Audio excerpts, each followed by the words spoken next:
શ્રી ગણેશાય નમઃ. મિત્રો, તમારું સ્વાગત છે આપણી યુટ્યુબ ચેનલ રાધાકૃષ્ણ ભક્તિધારામાં. આજે આપણે સાંભળીશું પુરુષોત્તમ માસની કથાનો 21મો અધ્યાય, પુરુષોત્તમ પૂજન વિધિ. તો ચાલો શરૂ કરીએ. મિત્રો, કથા પૂર્ણ સાંભળવાથી જ તેનો ફળ મળે છે, તેથી આપ સૌને મારી નમ્ર વિનંતી છે કે કથા પૂર્ણ સાંભળજો. સૂત પુરાણી બોલ્યા, હે મુનિ શ્રેષ્ઠો, પુરુષોત્તમ માસની વ્રત વિધિ બતાવ્યા પછી ભગવાન પુરુષોત્તમની પૂજા વિધિ કેવી રીતે કરવામાં આવે છે તે હું તમને જણાવું છું, તે સાંભળો. ધાતુની મૂર્તિને અગ્નિમાં તપાવ્યા પછી તેને બીજ મંત્રોથી પ્રાણ પ્રતિષ્ઠા કરવી. તેમ કરવાથી જ તે મૂર્તિમાં દેવતા દાખલ થાય છે. પછી પુરુષોત્તમ ભગવાનનું ષોડશોપચાર વડે પૂજન કરવું. આહવાન કરી બોલાવી તેમને આસન ગ્રહણ કરવા કહેવું. પછી તેમના પગ ધોવા, અર્ઘ્ય અર્પણ કરવો, આચમન કરતા રહેવું. પહેલાં પંચામૃતથી સ્નાન કરાવવું, પછી શુદ્ધ જળથી સ્નાન કરાવવું. પિત્તાંબરનો જોટો અર્પણ કરવો, જનોઈ પહેરાવી સુખડ, ચંદન આદિનું લેપન કરવું. અક્ષત ચઢાવ્યા પછી પુષ્પો ચઢાવવા. આ દરેક વિધિ વખતે તેના જે જે બીજ મંત્રો છે તે અવશ્ય બોલવા. પછી તે વિધિ કરવી. આટલી વિધિ પત્યા પછી અંગ પ્રત્યંગની પૂજા કરવી, જેમ કે ચરણની પૂજા, ઘૂંટણોની પૂજા, ઢીંચણોની પૂજા, જંઘાની પૂજા, કેરની પૂજા, નાભિની પૂજા, હૃદયની પૂજા, કંઠની પૂજા, બાહુઓની પૂજા, મુખની પૂજા, નેત્રોની પૂજા, મસ્તકની પૂજા. આ દરેક અંગની પૂજા કર્મબદ્ધ રીતે કરતી વખતે તેના જે જે અંગોના બીજ મંત્રો છે તે અવશ્ય બોલવા. આમ પ્રતિમાના સર્વ અંગોની પૂજા કરવી.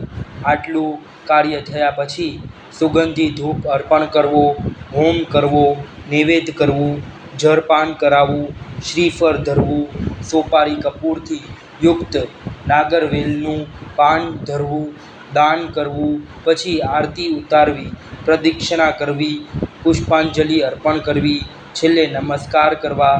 આ બધી વિધિ માટે જે તે બીજ મંત્રોનો ઉપયોગ કરવો. હે દેવોના દેવ, મેં જે પૂજન કર્યું છે તેમાં કોઈ દોષ રહી ગયો હોય તો ક્ષમા કરી આ પૂજનને સંપૂર્ણ સ્વીકારી લેજો. એમ બોલી નામ મંત્રો પછી સ્વાહ લગાવી તલનો હોમ કરવો. આખો પુરુષોત્તમ માસ ભગવાનનો અખંડ દીવો પ્રતિમા આગળ બળતો રાખવો. આ રીતે ભગવાનનું પૂજન કરવાથી આ લોકમાં અનેક પ્રકારના સુખ ભોગવી અને પ્રભુના પરમધામ વૈકુંઠમાં જાય છે.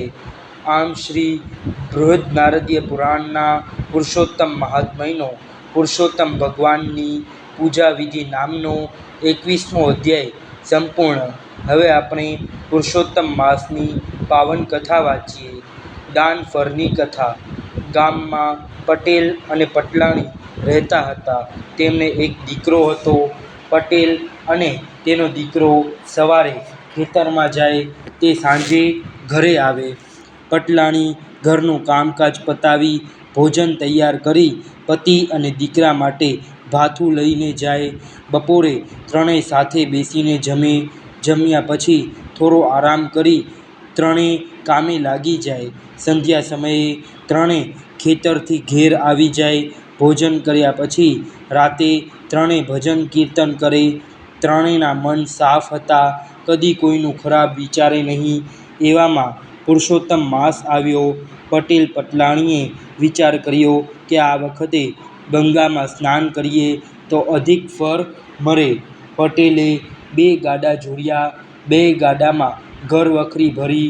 એક ગાડામાં પટેલ બેઠા અને બીજા ગાડામાં તેમનો દીકરો અને પટલાણી બેઠા. આમ પટેલ ઘરવખરીના 2 ગાડા ભરીને કુટુંબ સાથે ગંગા નહાવા ચાલી નીકળ્યા. ત્રણેય ભગવાનનું સ્મરણ કરતા જાય અને રસ્તો કાપતા જાય. આમ અડધે રસ્તે આવ્યા. બપોરનો સમય થયો. કકડીને ભૂખ લાગી હતી, તેથી તેમણે એક ઝાડ નીચે ગાડા છોડી હાથ પગ ધોઈ જમવા બેઠા. આ બાજુ પુરુષોત્તમ ભગવાનને પોતાના ભક્તનું પારખું લેવાની ઈચ્છા થઈ. તેઓ સંન્યાસીનું રૂપ લઈ જ્યાં પટેલ કુટુંબ જમતું હતું ત્યાં આવ્યા. સંન્યાસીને આવેલ જોઈ પટેલ કુટુંબે તેમને નમસ્કાર કર્યા અને પ્રસાદ લેવા વિનંતી કરી. ત્યારે સંન્યાસી બોલ્યા, મને જરા પણ ભૂખ નથી. મારે ગંગા સ્નાન કરવા જવું છે.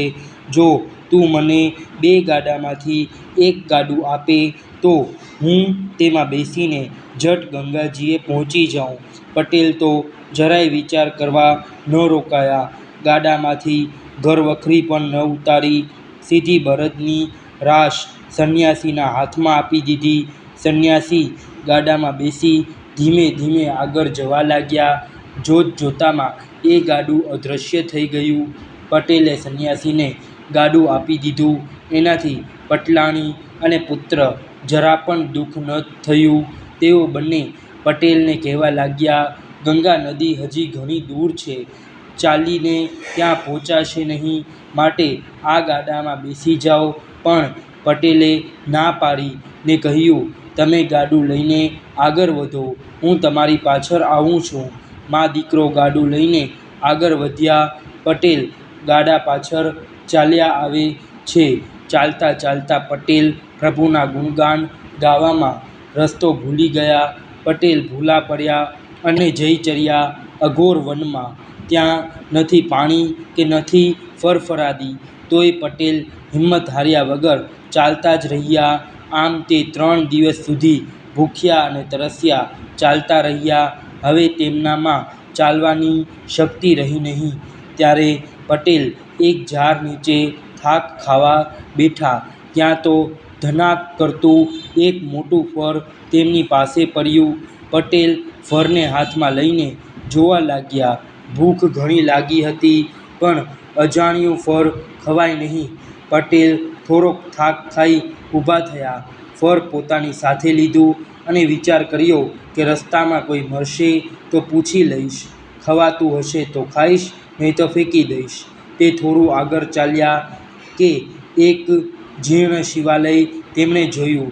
તે શિવાલયમાં દાખલ થયા. ત્યાં બેઠા 3 દિવસ ભૂખ્યા તરસ્યા શિવજીને યાદ કરતા રહ્યા. ત્યારે શિવજીને પટેલ ઉપર દયા આવી. તેઓ પ્રગટ થયા. પટેલ શિવજીના ચરણમાં ઢળી પડ્યા. શિવજીએ પ્રસન્ન થઈ તેને કંઈ માંગવા કહ્યું.